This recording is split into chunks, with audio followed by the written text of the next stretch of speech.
What's going on, YouTube family? It's Jay. That A6700, that FX30, and now with that A7C Mark II that just dropped, whew, your man got a dilemma, and we're gonna talk about it in a second.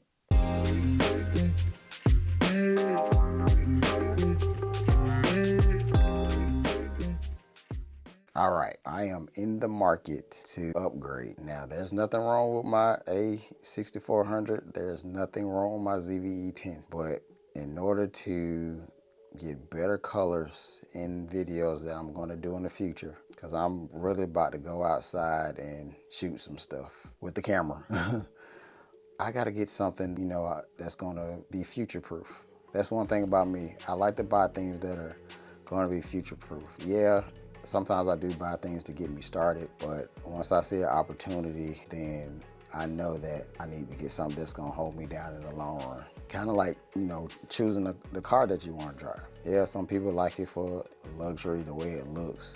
Some people like it because it's practical and it's gonna get me from point A to B, and it's gonna last me a long time, at least if you take care of it. Yeah, with this 422 color science, I need something with more dynamic range that I can use S-Log 3 for. That'll take me to the next level. So the first camera, the A6700. Now the A6700 has been out for a little bit now. A lot of people have reviews on it. You can go on YouTube and search all day. Some people give great reviews. Some people give the corporate opinion of it, and some people don't even like it. And sometimes I like to watch those critical reviews because they're not getting paid to say anything. They just bought it themselves and they're giving their, hard critique of it. So one thing that's bothered me about the A6700 is that overheating. And even with the new update, it's still overheating. One particular YouTuber got that external fan put on it, and it actually changed the game on that camera. Something that you can just, put in your camera bag and slap onto the camera and, get 2 hours worth of recording out of it. That's actually pretty good, seeing that, the camera is, $1,400, and then, this little fan is like 40. You got a mini FX30. I know. I'm just joking.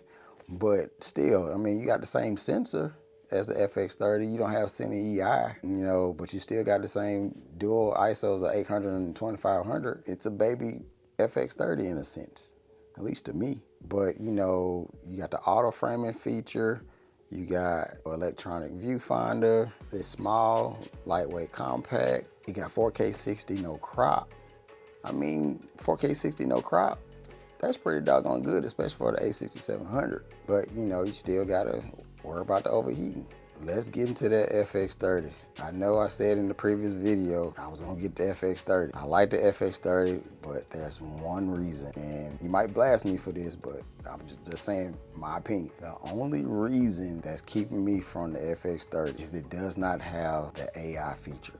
If it had the auto framing feature in there, it'll be a no-brainer for me. FX30 all day. FX30 all day. But that one thing, especially if I'm solo and I'm traveling and I want to do certain scenes and I don't have a second person to help me shoot, that auto framing actually comes in handy. Especially for B-roll and things like that. So that's the only thing, honestly. That's the only knock I got, because, you got the Cine EI, you got that robust build quality on it. It has the screw mounts all over the place. It's a cinema camera, short and sweet and simple. And it has an internal fan, plus the 2 car slots in it. And it has, an HDMI port that's a full-size one. So, you really can't go wrong with it. It's just that one little small knock on the FX30 that I'm on the fence about getting it now. Now we go to the A7C Mark II. The A7C Mark II is the big brother of the A6700 in my eyes.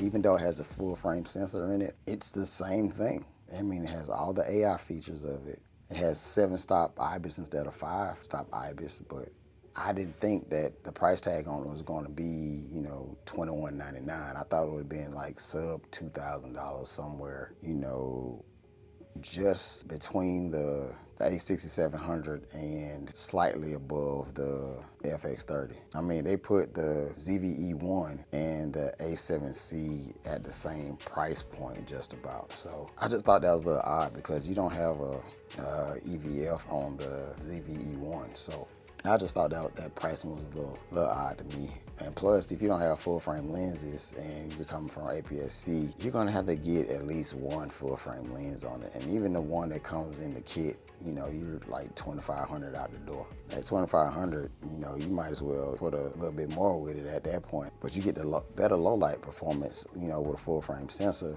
and you know, has a higher ISO rating than, you know, APS-C camera. So that's kind of enticing, you know, to see that, especially, you know, you get the touch screen, the new menu system, just like the A6700, and you can use your, you know, APS-C lenses on it. Now, the rolling shutter, you know, in full frame mode is a little worse than the A6700, but APS-C crop mode, it's on par with the A6700. But I think in, you know, 4K 60 there's a crop, and 4K 120 there's a crop also. So that might be a slight bummer with the A7C Mark II, but it's really growing on me.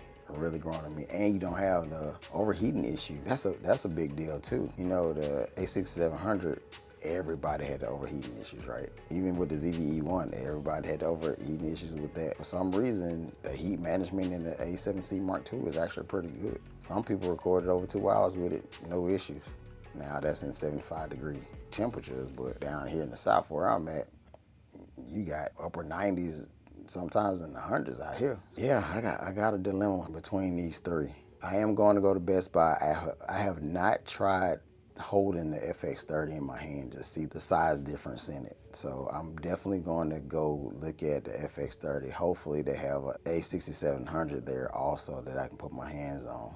So once I do that, I think I'll probably be close to making a decision, and I will make a video on when I go make my decision, and you guys will be the first ones to know it. I'm not gonna say when I'm gonna go get it or nothing like that. I know I said probably in a couple of months, maybe even next year. But when I do get it, you'll probably definitely tell a difference in the video quality. I won't say when I got it. I'm gonna let you guys guess, and then I'll make a video of the camera I'm actually using. So if you guys want to guess what camera you think I'm going to get, let me know down in the comment section. Even if you have a FX30, even if you have a A6700 or A7C Mark I, and how you love that camera.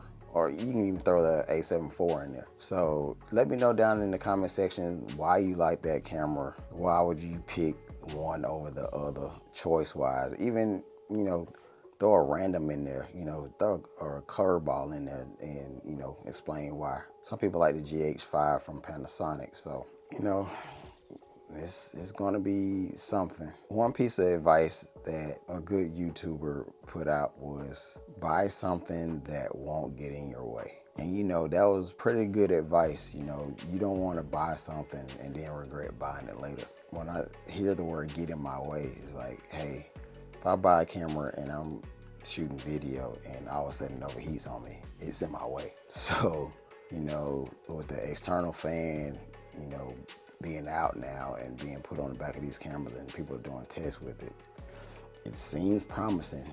So do me a huge favor, guys. Like, share, and subscribe to my channel. And I love you guys, and I'll see you in another video. Peace.